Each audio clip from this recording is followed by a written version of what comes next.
ብዙሓት ካባና ንሓደ መሪር ሓቂ ክንሰምዖ ድልዋት ኣይኮናን። ዕድሜና ልዕሊ 50 ዓመት እናኾነ ምስ መፀ ኣእጋርና እናኸበደና መዳየቦ ወይ ድማ ደረጃ ምድያብ እናተፀገምና ዓቕምና እናተፀንቀ ዝኸይድ ስለምንታይ ይመስለኩም?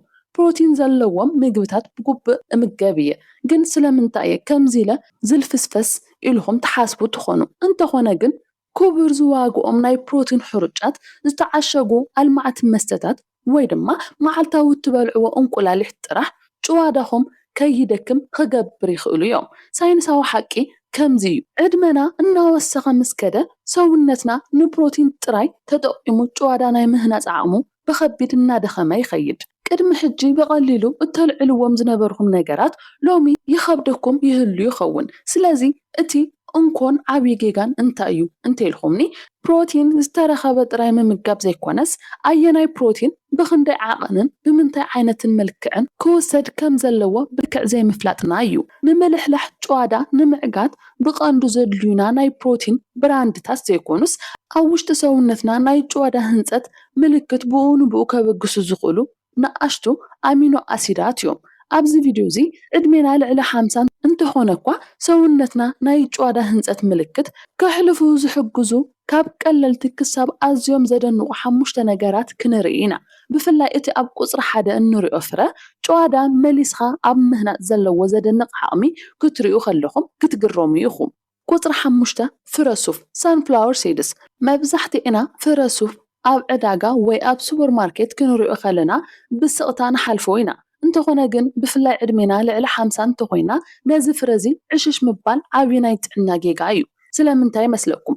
ፍረ ሱፍ ሊዩሲን ዝበሃል ኣዝዩ ወሳኒ ኣሚኖ ኣሲድ ሒዙ ኣሎ።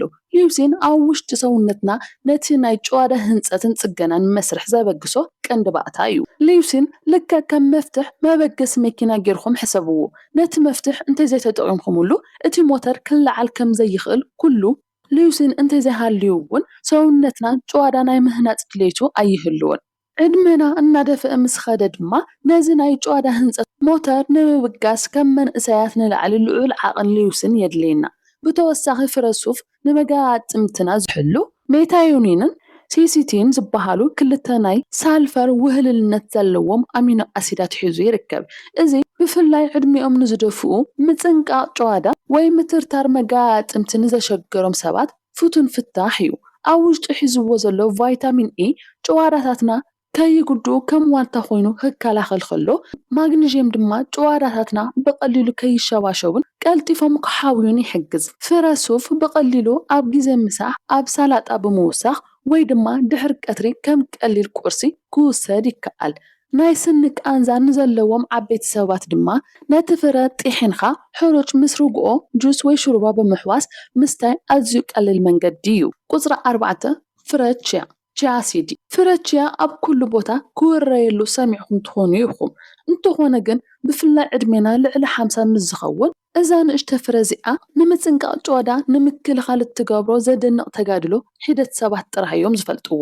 ፍረ ቺያ ኣብ ውሽጡ ACAA ብዝብል ስም ዝፍለጠሉ 3 ኣሚኖ ኣሲዳት ማለት ሊዩሲን፣ ኣይሶሊዩሲን እና ቫሊን ብልዑል ዓቕን ሒዙ ይርከብ። እዞም ኣሚኖ ኣሲዳት እዚኦም ፍሉይ ዝገብሮም ኣብ ጉበትና ብቁልጡፍ ኩነታት ብቐጥታ ናብ ጭዋዳና ምኻዶም እዩ። መብዛሕትኦም ፕሮቲናት ኣብ ጉበት ተሓቂቆም ክሳብ ዝሓልፉ ነዊሕ ሰዓት ይወስደሎም እዩ። እዞም BCAA ግን ምንም ዓይነት ናይ ትራፊክ ስቕጥቕጥ ከየጋጠሞም ብቐጥታ ናብ ጭዋዳ ዝላጎቡ እዮም። በዚ ምክንያት ድማ ጭዋዳ ናይ ምፅጋን ፍጥነቶም መዋዳድርቲ የብሎምን። ብተወሳኺ ፍረ ቺያ ኣብ ውሽጡ ኣዝዩ ልዑል ዝኾነ ኦሜጋ 3 ናይ ስብሒ ኣሲድ ሒዙ ኣሎ። ዕድሜና ምስ ዝደፍእ ኣብ ውሽጢ ሰውነትና ብስቕታ ዝንቀሳቐሱ ንጭዋዳታትና ዘባላሹ ውሽጣዊ ረክስታት ወይ ድማ ኢንፍላሜሽን ይፈጥር እዩ። ኣብ ፍረ ቺያ ዘሎ ኦሜጋ 3 ነዚ ጭዋዳ ዘባላሹ ውሽጣዊ ረክሲ ናይ ምጥፋእ ዓብይ ሓይሊ ኣለዎ። ኣጠቃቅምኡ ድማ ፍረ ቺያ ናይ ገዛ ርእሱ ክብደት 12 እፅፊ ዝኸውን ማይ ናይ ምምጣጥ ናይ ጄል ናይ ምቕያር ፍሉይ ባህሪ ኣለዎ። እዚ ባህሪኡ ነቲ ንጥረ ነገር ኣብ ሰብነትና ቀስ በቐስ ነዊሕ ሰዓታት ክዘራጋሕ ይሕግዞ።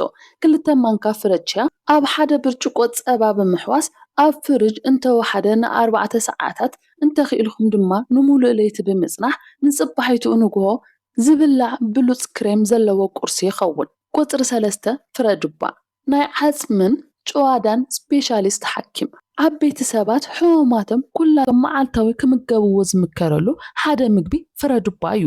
ስለምንታይ ይመስለኩም? ፍረ ዱባ ኣርጂኒን ብዝበሃል ኣዝዩ ድንቅ ኣሚኖ ኣሲድ ዝሃፍተመ እዩ። ሰውነትና ነዚ ኣርጂኒን እዚ ናብ ናይትሪክ ኦክሳይድ ይቕይሮ። ናይትሪክ ኦክሳይድ ድማ ቱቦታት ደምና ከም ዝሰፍሕ ብምግባር ናይ ጭዋዳታትና መጋጥምትናን ዝኸይድ ዋሕዚ ደም ብልዑል ኩነታት ይውስኹ። ዕድሜና ልዕሊ 50 ምስ ዝኸውን ደም ናይ ምዝዋር ሓይሉ ስለ ዝቕንስ ናብ ጭዋዳታት ዝበፅሕ ኦክሲጅንን ኣልማዕቲ ምግብን ይውህድ እዩ። ኣብ ፍረ ዱባ ዝርከብ ኣርጂኒን ግን ቱቦታት ደም ብምስፋሕ ናብ ውሽጢ ጭዋዳታት ዝኸይድ ዝውውር ደም ብከቢድ ይውስኹ። በዚ ምክንያት ድማ ዕድሜና እንተደፍአ እኳ ጭዋዳታትና ዘድልዮም ኣልማዕቲ ምግቢ ኦክሲጅን ብቐሊሉን ብቁልጡፍን ክረክብ ይገብር። ብተወሳኺ ፍረ ዱባ ኣብ ውሽጡ ኣዝዩ ልዑል ዚንክ ሒዙ ኣሎ። ዚንክ ነቲ ዓፅምናን ጭዋዳታትና ዘተኣስር ኮላጅን ዝበሃል መጣወቒ ንምህናፅ ቀንዲ ባእታ እዩ። ዚንክ ልክዕ ከም ሲሚንቶ እዩ። ብዘይ ዚንክ ጭዋዳ ምስ ዓፅሚ ዘራኽብ ኣውታራት ወይ ድማ ጅማታት ይልሕልሑ፣ ብቐሊሉ ድማ ናይ ምብጣስ ሓደጋ የጋጥሞም። ካብዚ ብተወሳኺ ፍረ ዱባ ትሪፕቶፊን ዝበሃል ኣሚኖ ኣሲድ ስለ ዘለዎ ዓሚቑን ጥዑምን ድቃስ ክትድቅሱ ይሕግዘኩም። ጽገና ዕቤት ጭዋዳ ዝካየድ ድማ ንሕና ደቂስና ኣብ እንዓርፈሉ ወርቃዊ ግዜ እዩ። ቁፅሪ 2 ፍረ እንጣጢዕ እንጣጢዕ ንኣሽሓት ዓመታት ኣብ ባህላዊ ሕክምና ጥቕሚ ዝወዓለ እኳ እንተኾነ ብፍላይ ዕድሚኦም ልዕሊ 50 ዓመት ኣብ ዝኾኑ ሰባት መፅንቃዕ ጭዋዳ ንምክልኻልን መሊስኻ ንምህናፅን ዘለዎ ልዑል ሳይንሳዊ ረብሓ ዘመናዊ ሳይንስ ኣብ ዝቀረበ ግዜ ኣረጋጊፅዎ ኣሎ። ፍረ እንጣጢዕ በጉልታሚን ዝተመልአ ኣሚኖ ኣሲድ ኣዝዩ ሃብታም እዩ። ጉልታሚን ኣብ ዋሕታት ጭዋዳ ሰውነትና ብበዝሒ ዝርከቡ ወይ ልዕሊ 60 ሚእታዊ ዝኸውን ነፃ ኣሚኖ ኣሲድ ዝሽፍን ወሳኒ ባእታ እዩ። ሰውነትና ብዕድመ ምድፋእ ወይ ብዝተፈላለዩ ሕማማት ምክንያት ኣብ ወጥሪ ወይ ድማ ስትረስ ክኣቱ ከሎ ነዚ ጉልታሚን እዚ ብከቢድ የንድዶ እዩ። ነዚ ባእታ እዚ ብቐፃሊ እንተዘተኪእናዮ ሰውነትና ድሌቶም ንምምላእ ነቲ ናይ ገዛ ርእሱ ጭዋዳታት ክበልዕ ይጅምር። እዚ ድማ ድሕሪ 50 ዓመት ምልሕላሕ ጭዋዳ ብቁልጡፍ የቃላጥፎ። ፍረ እንጣጢዕ ነዚ መስርሕ ምብልሻው ጭዋዳ ብምዕቃት ጭዋዳታትና ኩሉ ግዜ ኣብ ናይ ህንፀት ኩነታት ከም ዝፀንሑ ይገብር። ብተወሳኺ ኣብ እንጣጢዕ ዝርከብ ኣልፋ ሊኖሊክ ኣሲድ ኣብ ሰውነትና ዝኽሰት ናይ ጭዋዳ ድኻም ዘቃላጥፍ ረክስታት ብልዑል ዓቐን ይቕንሶ። ኣብ ውሽጢ ሒዝዎ ዘሎ ሊጋነስ ዝበሃል አንቲኦክሲዳንት ድማ ዋሕታት ጭዋዳ ምስ ዕድመ ተኣሲሩ ካብ ዝመፁ ጉድኣትን ድኻምን ይከላኸል። ኣጠቓቕምኡ ድማ ልክዕ ዝኾነ ጽገና ጭዋዳ ኣብ መዓልቲ ካብ 2 ክሳብ 3 ማንካ ሓድሽ ዝተጠሓነ ሕሩጭ እንጣጢዕ ምውሳኽ ይምረፅ። ነቲ ዝተጠሓነ እንጣጢዕ ምስ ኣጃ ብምሕዋስ ኣብ ጁስ ወይ ኣብ ርግኦ ሓዊስኻ ክውሰድ ይከኣል። ንምሕቃቕ ምግቢ ንዝፅገሙ ወይ ድማ ስሱዕ ከብዲ ንዘለዎም ዓበይቲ ሰባት ነቲ ዝተጠሓነ እንጣጢዕ ንሒደት ደቃይቕ ኣብ ውዑይ ማይ ዘብዚብካ ብምጽናሕ ዝፈጥር ጀል ዝመስል ፈሳሲ ምስታይ ኣዝዩ ቀሊልን ተመራፅን መንገዲ እዩ። ቁፅሪ 1 ቆስጣ ወይ ድማ ስፒናች ኣብ ቁፅሪ 1 ንረኽቦ ስፒናች ወይ ኣብ ሃገርና ቆስጣ እንብሎ እዩ። ሕጂ ቆስጣ እንታይ ፕሮቲን ኣለዎ ኢልኩም ክትግረሙ ትኽእሉ ኢኹም።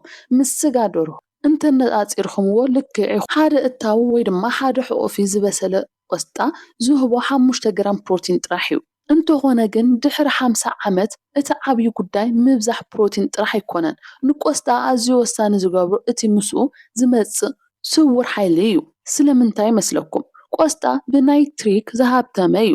እዚ ንጥረ ነገር እዚ ኣብ ሰውነትና ምስ ኣተወ ናብ ናይትሪክ ኦክሳይድ ይቕየር። ነዚ መስርሕ እዚ ልክዕ ከምቲ ፀቢብ ዝነበረ መንገዲ ቱቦ ደም ብሰፊሕ መኽባት ጌርካ ክንመስሎ ንኽእል ኢና። በዚ ድማ ጭዋዳታትኩም ብኦክሲጅን ብንጥረ ነገራትን ይጥለቕለቕ። ብመሰረት መጽናዕታት እዚ ናይትሪክ እዚ ዕድሚኦም ኣብ ዝደፍኡ ሰባት ናይ ጭዋዳ ቅልጣፈ ብ40 ሚእታዊ የማሓይሽ። ንሓደ ዓብይ ሰብ እዚ ማለት ጭዋዳታቱ ሂደት ሓይሊ ተጠቂሙ ብዙሕ ስራሕ ክሰርሕ ይኽእል ማለት እዩ። እቲ ሓቀኛ ተፈጥራዊ ተኣምር ግን ማግኒዥየም እዩ። ዕድሚኦም ልዕሊ 60 ዝኾነ ዓበይቲ ልዕሊ 60 ሚእታዊ ዝኸውን ናይዚ ወሳኒ መዓድን ሕፅረት ኣለዎ። ብዘይ ማግኒዥየም ፕሮቲንን ናብ ናይ ሓቂ ጭዋዳ ምቕያር ሓላፍነት ዘለዎም ናይ ሰውነትና ኢንዛይማት ልክዕ ከምቲ ሞደሻ ዘይብሉ ሃናፂ እጃም ይእሰር ስራሕ ክሰርሑ ኣይኽእሉን። ሓደ እታው ዝበሰለ ቆስጣ ግን ናይ መዓልታዊ ድሌትኩም 40 ሚእታዊ ዝኸውን ማግኒዥየም ብቐሊሉ ይህበኩም። ካብ ቆስጣ ዝለዓለ ረብሓ ንምርካብ ኣብ ዘይቲ ዕንቁር ወይ ድማ ወይራ ንኽልተ ወይ 3 ደቓይቕ ጥራሕ ቀሊል ጌርኩም ጥበስዎ። እቲ ሙቐት ነቲ መዓዲ ሓኒቑ ዝሕዝ መንደቕ ይሰብሮ። እዚ ዘይቲ ወይራ ድማ ቫይታሚናት ሰውነትና ብቕልጡፍ ክመጥዎም ይሕግዝ።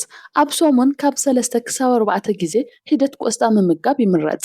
ናብ ሾርባ ምውሳኽ ንጉሆ ምስ እንቁላሊሕ ምሕዋስ ወይ ድማ ሂደት ሎሚን ወሲኽካ ምምጋብ ፍጹም ወርቃዊ መንገዲ እዩ።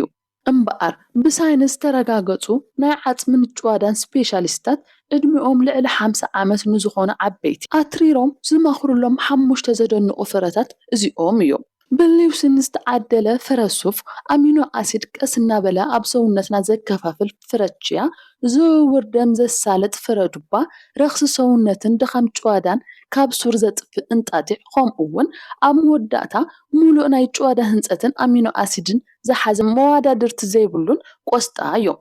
ነብሶ ወከፍ ፍረ ምፅንቃቅ ጭዋዳ ብዝተፈላለዩ መንገድታት ዝከላኸሉ ክኾኑ ከለዉ ብሓባር ክውሰዱ ከለዉ ድማ ነቶም ዝደኸሙ ጭዋዳታት ብሃንቀውታ ዝጽበይዎ ዱልዱል ተፈጥሮኣዊ መሰረት ይፈጥሩ። ክቡር ዝዋግኦም ተወሰኽቲ ኣልማዕቲ ምግብታት ወይ ሰፕሊመንትስ ከምኡ እውን ዝተሓላለኸ ናይ ምግቢ ፕሮግራማት ኣየድልየኩምን እዩ።